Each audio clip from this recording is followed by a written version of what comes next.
কি হলো এরকম মুখ গোমড়া করে বসে আছো কেন? তুমি আমাকে পাউরুটি দাও না, তাই না? পাউরুটি? এখানে পাউরুটি করতে গেলো, আমি তো কুরকুরে খাচ্ছি। আমি কি এতই খারাপ? আমাকে একটু পাউরুটি দেওয়া যায় না? আরে আমি তো নিজেই পাউরুটি খাই না, আমি তোমাকে কোথা থেকে কি পাউরুটি দেবো? কি মুশকিল, কি সব বলছো তুমি?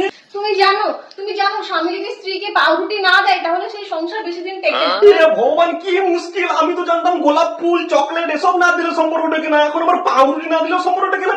এসব কথা কোথা থেকে শুনেছো তুমি? পাউরুটির মানে কি তুমি জানো? তুমি যে বেশি বলছো, জানো পাউরুটির মানে কি? আরে হ্যাঁ, ওই তো গোল রুটি যেটা বেকারিতে পাওয়া যায়, 5 টাকা নেয় গো। হে ভগবান, তুমি কোন ক্লাস পর্যন্ত পড়াশোনা করেছো? আচ্ছা তুমি বলো পাউরুটি মানে কি? আরে পাউরুটির মানে হলো প্রাধান্য দেওয়া, মানে গুরুত্ব দেওয়া, বউকে গুরুত্ব দেওয়া। এ পাগল, ওটা পাউরুটি না, প্রায়োরিটি। হ্যাঁ, সে যাই হোক না কেন, দাও না তো, সেটা তো আমাকে দাও না তো।